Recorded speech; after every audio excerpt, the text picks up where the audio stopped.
Hello, friends, and welcome back to Stories About Entitled People.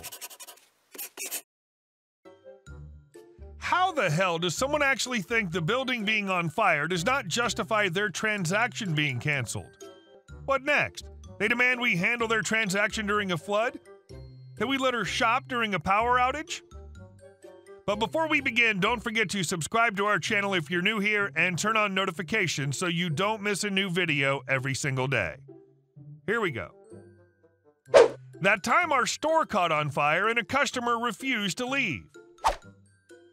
Back when I worked in retail, I had an exciting encounter that I count as my breaking point for when I realized just how insane some people can be. I worked nights at a department store and our staff was pretty small, so for the management at night, it was generally just me and the assistant manager. One night, we had a literal, actual fire happen in the back where our trash compactor's outside the building. We think it might have been bored teenagers lighting fires out back that got out of control, but whatever it was, we figured the best course of action was to evacuate the store preemptively while we phoned the fire department and got it put out. The ASM is in the back, moving pallets of potentially flammable product away from the fire and communicating with me via walkie-talkie, so I'm playing middleman between him and the fire department to give them the info they need. He's freaking out, understandably, but I'm trying to stay calm. I already made an evacuation announcement over the speakers, and employees were finding customers and making sure they'd left as they all headed towards the exit. Thankfully, most people have the sense to leave a building that's on fire without question. But not all do. As I'm on the phone with emergency services, a cashier comes up and tells me that her customer wants to speak with me. I look up, see the customer doing the classic hand on the hip, foot tapping, expectant glare directly at me. But I'm still busy, so I ask another senior cashier to please go and inform the woman that she needs to leave because we're evacuating customers. Senior cashier comes back and says the woman still insists to speak to me, so now I have a fire in the back, an ASM who's freaking out, and a customer who refuses to evacuate. I have no idea what to do, and we don't really have a security associate on duty at the moment, so I just asked the employees to go to the designated evac spot and urge her to do the same. I'm still on the phone with the fire department for several more minutes, but finally I hear the sirens and confirm they arrive, so I get off the line and go to step outside and man the door, tell everyone what happened, etc., when I realize the angry customer is still standing there. As I walk by, she starts to go off on me. C. Oh, so you're finally going to come over here and talk to me, huh? Me. I'm sorry? C. I've been standing here for 15 minutes. Disclaimer was more like 5 to 10 most, waiting for you to get off the phone so I can talk to you. Me. Ma'am, I was on the phone with the fire department. We have a fire. I was busy dealing with that. I'm sorry. C. So I spent all that time shopping and your cashier told me you have to cancel my transaction? How is that fair to me? Me stares blankly at this woman, flabbergasted. Ma'am, I don't care. I don't have time for this. I really do not care. I was so stressed and done from the ordeal, but I still can't believe the words actually came out of my mouth. She gave me the shocked, ugh, face like I just reached out and slapped her without saying another word. She simply scooped up her purse and stormed out the door. I was just thinking OMG, I finally got her out the door. And that's all it took? I was expecting a reprimand from corporate or a firing or at the very least an angry phone call from the woman followed by a write-up for what I said to her. But we never heard from her again. Thank God. And our second story. Crazy entitled mom tried to steal my computer for her son. Some background. Me, a 6-foot white Latina American with long brown hair and hazel eyes with heavy bags under her eyes from lack of sleep and tan skin. I also have a very explosive temper, a sharp, cruel tongue, and a foul mouth that'd make a sailor blush. Entitled mom, or EM, a 300-pound beached whale that looked to be in her mid to late 30s and was wearing chola-looking makeup, too much eyeliner and Sharpie eyebrows. I know. With large hooped earrings and a tank top and short shorts and flip-flops. Son of entitled mom, or SEM, a slightly overweight 10-year-old boy that wasn't so bad and actually a sweet kid, just had a terrible mother.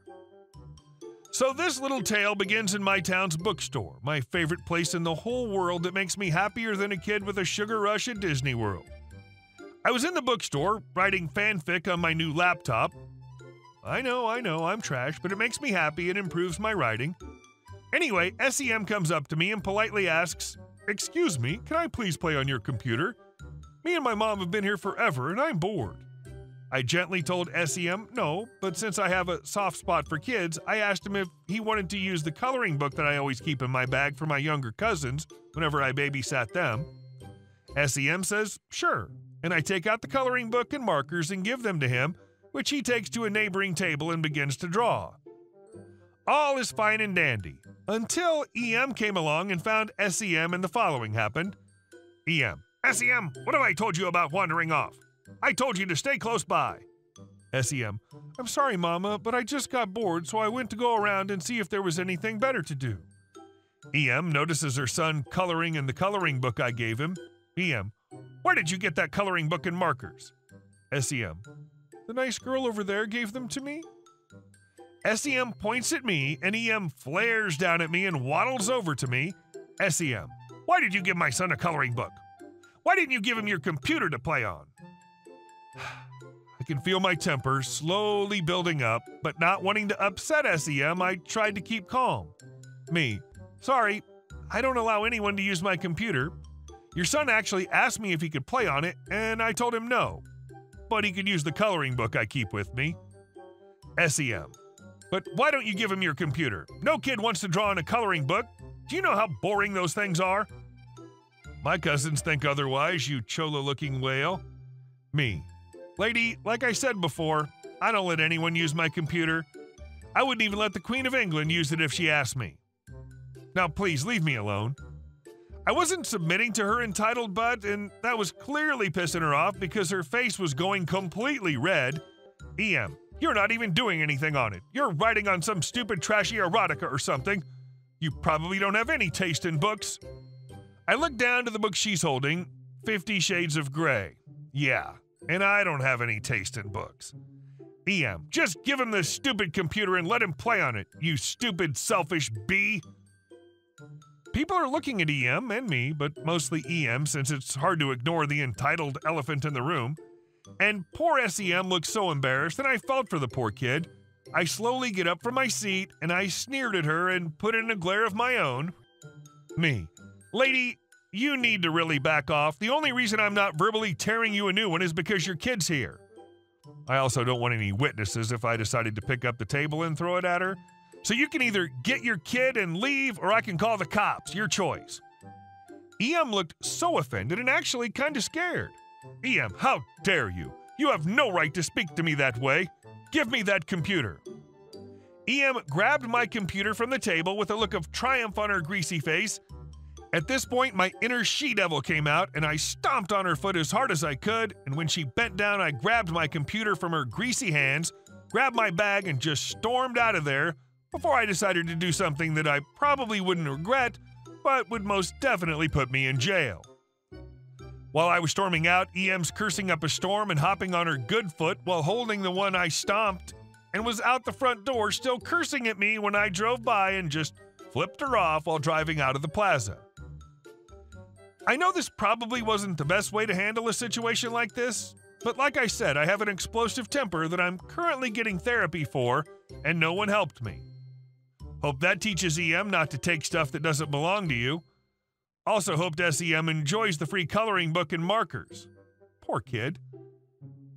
The ones who are the quickest to claim you're being selfish always seem to be the ones who are the most selfish themselves.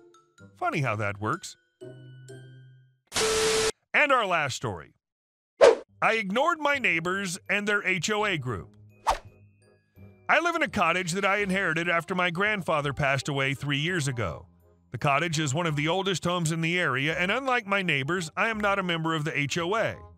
The cottage itself is a waterfront one in which I have a small grass yard that turns into a beach on the lake. I never had a problem until recently over a seaplane and buoys. Due to having a private pilot's license and being really fortunate, I own a Piper Super Cub on floats. When I'm not flying the plane, is either tied down to my dock or pulled up onto the beach and strapped down when the weather's bad. A month ago, I decided to make some new additions to my property. These additions were 2 lines of buoys at the edge of my property with signs on each. The buoys extend 15 feet past my dock and are still technically on my property.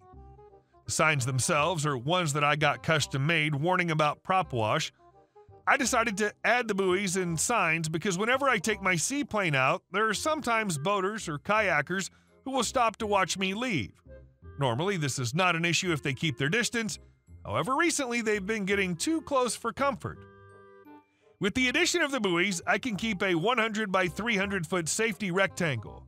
This makes it so at the bare minimum, I'll always have around 100 feet off of each wing for safe space. Additionally, it prevents people from cutting me off when I come to dock or park on the beach. About a week and a half ago, I got a letter from the HOA. The HOA is demanding that I move my plane to a local seaplane base as well as remove my buoys and signs.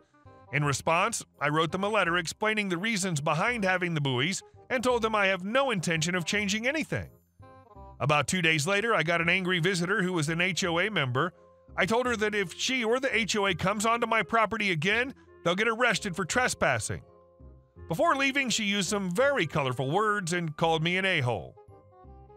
Imagine the audacity of demanding someone change how they use their own property, even when they're not in your club of complainers. Hey guys, thank you all for watching the video. I'll see you in the next one.